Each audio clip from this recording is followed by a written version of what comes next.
브라질의 축구 국가대표팀 이제 보셨던 분들이 아까 좀 있긴 했었을 텐데 이거에 대해서 좀 알아보려고 합니다.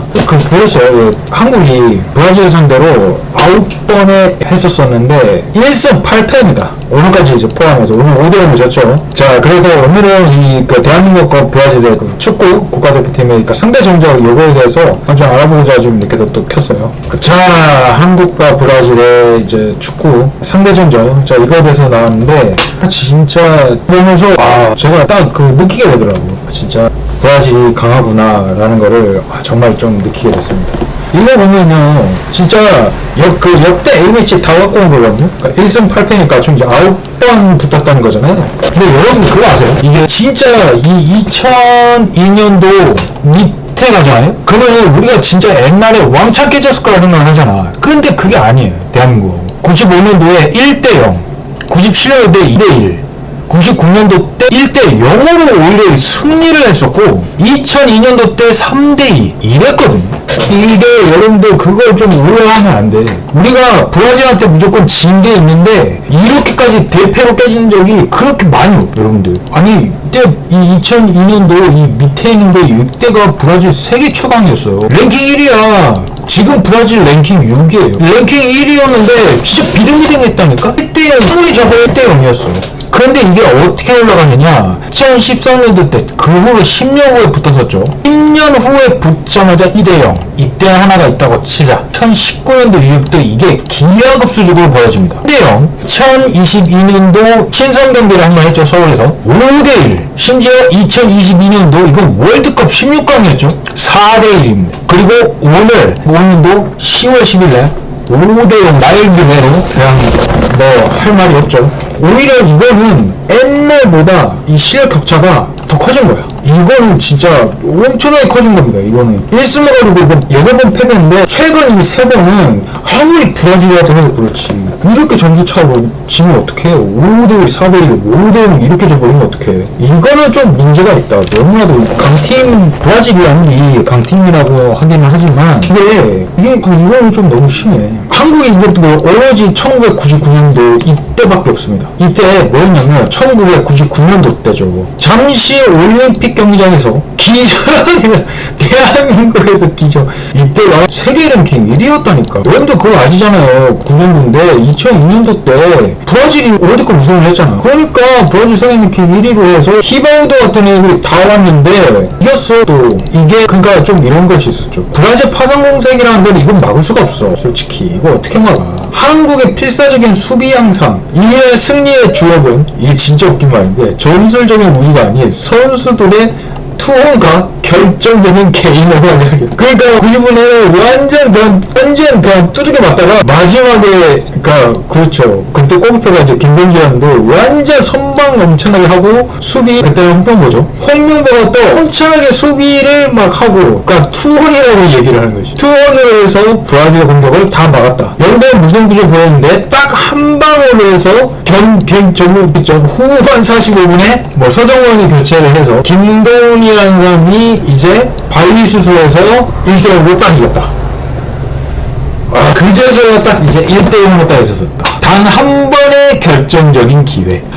그래서 1대0으로 이겼었다. 제 얘기가 더 나왔어. 자, 이제 2000때 또 이제 한번 2022년도죠. 또 이제 월드컵에서 이제 진짜 맞붙는 거죠. 월드컵에서 붙었던 거 아마 좀 브라질이랑은 처음이지 않았을까 싶은데 이때는 너무 충격이었어요. 그때도 이제 피파 랭킹 1위였겠죠. 이제 브라질이 1위였었는데 전반전에 끝났습니다. 브라질이 36분 만에 몰아쳐서 이미 게임 끝났어요. 후반 36분에 4대0이야. 이걸로 이미 게임이 다 끝난 거야. 왜냐면 비니시우스 잘 아시죠? 레알 마드리드에서 뛰고 있는 선수. 네이마르, 히살리송 이거 토트넘. 네이마르는 이미 잘 아실 테고 이런 공격수들이 그냥 끝났다. 근데 이 당시에 이 한국 대표팀이 브라질 상대로 엄청나게 공격적인 전술, 그러니까 수비 라인을 높게 유지하는 이걸 시도를 해서 그냥 한 방에 그냥 끝나버렸다. 이렇게 했다고 합니다. 근데 이제 백승호라는 선수가 후반 76분에 이제 중거리 슛을 이제 만골 해가지고 이제 4대1 이 정도긴 한데 전반에 4대0까지 이제 가는 거면 이제는 이제 끝난 거지, 솔직히. 자, 그러면서 이제 3년 뒤에 2025년도에 이제 또 한 번 붙었는데, 그러니까 어제죠. 10일 금요일이었으니까. 이거는 있어요. 자, 손흥민이 이제 A매치 최다 출전으로 해서 상균형이 날렸다 했는데, 경기 내용은 자, 5대0으로 그냥 딱 끝나버렸다. 자, 이스테방 로드리고가 2골, 비니시우스가 1골. 그냥 뭐 재미있게 그냥 놀고 갔다는 거죠. 공격은 아무것도 보여주지 못하고, 수비에서는 김민재가 뭐 공을 빼앗아서 기회를 좀 못했나 보네. 수비수가 많이, 그러니까 이전에 무슨 말이냐면 2022년도 때는 공격을 하다가 역습당해가지고 끝났어. 자, 2025년도 때는 수비만 해보자 라고 수비를 뭔가 했는데 5대0으로 나왔어요.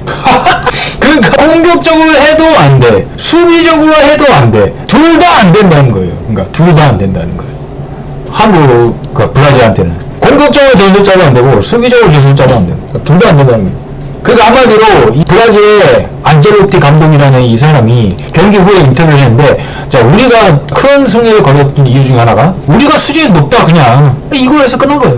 그냥 전술적으로 이거 쥐뿔 그냥 레벨 차이가 있다. 그러니까 그걸 해서 끝. 그냥 이제는 뭐 전술적인 틀로 개인 기량 격차가 이제 너무 크다. 제가 볼 때는 지금 이제 아마 이걸로 해서 끝났던 것 같긴 한데, 야, 2022년도 이게 어느 정도까지, 아까 그 여기 이 안젤로티 감독이 왜 이런 얘기를 한다면은 이게 다 이유가 있습니다. 이게 2022년도 때 붙었었던 거 요 기준 해볼게요. 이게 2025년도 때는 또 다르겠죠. 분명 3년 후니까. 자, 근데 2022년도 걸로만 해서 한번 월드컵 수준으로 해갖고 한번 비교를 때려보자고요. 정확하게 월드컵은 이제 월드컵에 만약에 또 우리가 브라질 붙는다면 2026년도로 해갖고 이제 이렇게 붙겠죠. 자, 우리가 그때 아무리 잘 나간다 하더라도, 자, 손흥민, 토트넘, 그러니까 진짜 잘 나갔던 거 보면 김민재는 지금 바이에른 뮌헨이죠. 뭐 근데 뭐 나폴리아 치고, 후강민은 이제 PSG, 물론 이제 좀 주전에서 좀 밀려나는 서브긴 하지만, 자, 황인찬, 울버햄튼, 황인범, 올림피아 코스, 뭐 이건 페어노트도 있긴 한데, 뭐 김영건, 조규성,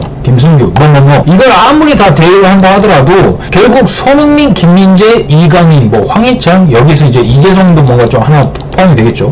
이재성까지 조금 포함된 해외파가 그나마 5명 빼고 나머지는 거의 조금 이제 다른 뭐 아시아권이나 아니면은 이게 조금 더 좀 떨어지는 그런 것들이에요. 근데 이 5명 뿐만 아니라, 그러면은 그냥 브라질 선수만 조금 보죠. 브라질 이거 뭐 그냥 대표님 선수만 그냥 다 안직한 축구 팀들입니다. 파리 생제르맹, 레알 마드리드, 리버풀, 맨유, 첼시, 뭐 토트넘, 바르셀로나, 레알 마드리드, 뭐 기타 등 뭐 여러 가지가 있겠죠. 여기 말해서는 뭐 이탈리아 뭐 이쪽에도 있을 테고, 이거보다는 너무 이제 격차가 크다. 선수 격차가 너무 크다고 좀 얘기를 하는 겁니다. 자, 근데 브라질의 축구의 적재성은, 자, 기술적 우위를 바탕으로 해서 공격적 유연성과 즉흥성, 개인의 창의력과 짧고 빠른 연기 플레이를 통해 밀집 수비 파괴하는 능력이 탁월하다. 그래서 한국이 이 수비를 늘렸는데 그냥 무너져버렸던 게 이제 좀 이런 내용이지 않나 좀 얘기 있는데, 자, 한국은 강팀을 상대로 구조화되고 전술적인 접근법을 취하는 경향이 있다. 이런 시스템이 상대의 개인 기량이 이제 무너져버린 거야. 그러니까 너무 그냥 무너져 버린다는 거죠. 구조화되고 좀 조직적인, 그러니까 어떤 것들 틀 뭔가 좀 익숙해진 이런 게 있어서 이런 창의적인 이런 것들도 그냥 다 이제 무너져 버린다는 거죠. 그래서 자, 상대의 강점에 맞춰 유연하게 변하지 못할 때 팀 자체가 급격히 흔들리는 모습이 보인다. 그래서 근데 이제 뭐 좀 이제 전술력 좀 부족하고요. 뭔가 수세 물렸을 때 이 경기 흐름 뭔가 좀 바꿀 수 있는 공격적인 플랜 B나 뭔가 이런 것들로 뭔가 좀 없었었던 뭔가 이런 것들이 있긴 하니까. 자, 이제 그러면 이제 브라질은 이제 어떤 축구 시스템을 가지냐? 브라질은 자유를 핵심 가치로 삼는다고 합니다. 클럽 중심의 정형화된 틀보다는 이제 자유로운 플레이, 자, 이런 것을 해서 자신만의 개성과 창의성을 발전시키도록 이제 장려를 한다고 해요. 그러니까 흔히 말하면 이제 불가능한 이제 플레이 이제 이런 것들을 해서 이제 선수들이 지속적으로 배출이 되는. 한국은 이제 학원 축구로 해서 시스템, 규율과 기본기, 뭔가 이런 것들이 있어서 이 브라질 선수 같은 이제 창의적과 이제 즉흥성 좀 이런 것에서는 이제 좀 한계가 있는. 자, 그래서 결론을 좀 따져서 보자면은 이게 옛날에 형들이 약간 조금 원래 브라질한테 뭐 5대0 뭐 이렇게 진 거 아니야 라고 했는데, 이건 진짜 다 최근입니다. 최근에 5대0으로 이렇게 작전된 게 거의 없어요. 거의 옛날에 저번에 1대0, 2대1 이 정도 수준이라니까요, 여러분들. 자, 20년 전에 그랬어요. 1대0으로도 심지어 또 이겼어. 1대0으로 지든지 2대1로 지든지 이랬었어요. 지금은 막 5대1, 4대0 이런 식으로 져버리니까 이건 뭔가 이제 문제가 있다는 거거든요. 격차가 더 커졌다는 거죠, 그만큼. 그러니까 이게 왜 옛날에 비해서 왜 이렇게 더 커졌었나 라는 거를 약간 좀 이제 반성을 좀 해봐야 되지 않을까, 뭔가 조금 이제 그렇게 좀 보고 있습니다. 9년도 때 투혼과 집중력으로 뭔가 이제 값진 성과이긴 한데 이게 20 몇 년 동안 지나고 난 후에도 이 격차가 너무 크게 벌어지지 않았나 약간 좀 싶어서서, 뭔가 이런 창의성까지 자율성을 줄지 뭐 이런 뭐 국내 리그도 약간 좀 경쟁력 좀 올리고 좀 이런 것들이 좀 있어야 좀 되지 않을까. 참 이게 축구가 좀 냉정하더라고. 이 격차가 너무 커져서 좀 반성을 해서 좀 나아가지 않을까 좀 싶습니다. 자, 오늘 여기까지 얘기한 걸로 해서 마치도록 하겠습니다.